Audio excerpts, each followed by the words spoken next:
Desert Diaries. Hello, New York City calling, and oh, man alive, what an absolute joy to be here. I'm currently standing on the corner of Spring Street in Soho and 7th Avenue, and if I look uptown, I can see towards where Times Square would be peeking its little lights around from the bend of 7th Avenue, and then if I turn around and look downtown, I'm looking down towards the One World Trade Center. Of course, the 4 or 5 lines of traffic on 7th Avenue are at a virtual standstill, so no doubt, yeah, there we go, the peeps are already happening. I don't understand why people in New York City sit in stationary traffic just hitting the horn. Where is everyone supposed to go? I will never know. But as joyful as it is to be here, I do have to say I am absolutely freezing. Now, if the last time you wore a coat was March, then it is clearly going to be a shock to the system once it falls below about 26 degrees, which I genuinely haven't felt a temperature that low in a very, very long time. It is just so cold.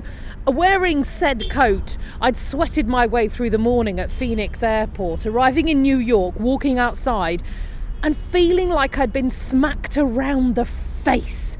What is that? I thought. Oh, it's the wind. Cold wind, really cold wind. Then it started raining, and frankly, I went into sensory overload. I've never felt anything like it for so long. Arriving at the hotel, I'd commented on my wet hair. I know, more rain, the woman behind the desk had said. I live in Phoenix, I'd started. Oh my, she interrupted. You must not have seen that for a long time. Which made me think about it. I think it was August, I said. During monsoon season, that was the last time I'd genuinely seen rain. New York City is hot on the coronavirus. Now, to get into any bar or restaurant, you need not just to show your ID, but your vaccination card as well. No proof, no meal, even in the cafes of department stores and, well, pretty much every little hole in the wall place you walk into. Most people walking around the streets here are masked up, and it reminded me yet again of just how different one state is to the next here in the USA. Arizona is very much another country. Thank you. After catching up with some business, I had the most glorious reunion with my fab friend and podcast partner in crime, the glorious Emma Goswell, who made it to the USA earlier in the week. Oh, it's been years. Food, booze, a drag show in Greenwich Village. We did not skimp on wringing the very last drop out of New York City that night. Genuinely, I still feel a bit tired. The next day I had lunch with the lovely woman I've been making a podcast with for the last 6 months but had never met. We arranged our date. What about here? She said, sending me a message. Or do you want something a bit more New York? I clicked at the link. It was an English pub right in the middle of the city called the Churchill. Now, ordinarily, I am not the person who seeks out the full English breakfast on holiday or wants to find the bar run by the Brits, but I looked at that pub online with its squishy chairs and open fires and thought, do you know what? I've not had a pub lunch since 2019. I am in.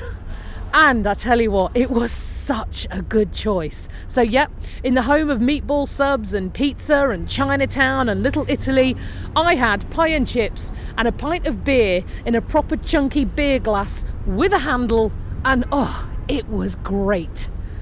When I'd walked in, I'd said hello to the bartender, who'd replied, "You all right? What do you want to drink, girls?" Oh, I said, what part of Manchester are you from? Chadderton, he'd replied, born and bred. Look at that chatty lad in Midtown Manhattan, who would have thought it? He said, I came over here for a year, 21 years ago.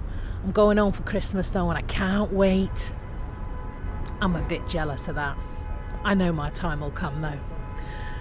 After lunch, I'd walked up to Central Park. Being in New York on December the 8th meant I had to go and do one thing. And so I headed up to 72nd Street in Central Park West to the Dakota Building, the place where John Lennon had been shot and killed, unbelievably 41 years before. I'd been just 8 years old, but I remember it like yesterday. I'd got up and ready for school and then wandered into my mum's bedroom to see her sitting up in bed, holding a cup of tea and crying. And I remember asking her, "Mum, what's the matter? Why are you crying?" She looked at me and said, "John Lennon's been shot." I never ever forgot that moment. And you know, years and years later, on the morning of January the 11th, 2016, my daughter, who was also 8 years old at the time, walked into my bedroom early in the morning as I was sitting up in bed, holding a cup of tea and crying. She'd asked me, "What's wrong, Mummy? Why are you crying?" And I'd replied, "David Bowie's dead." Immediately thinking back to when I'd been the kid asking my mum that very same question. So I really wanted to head up to the Dakota.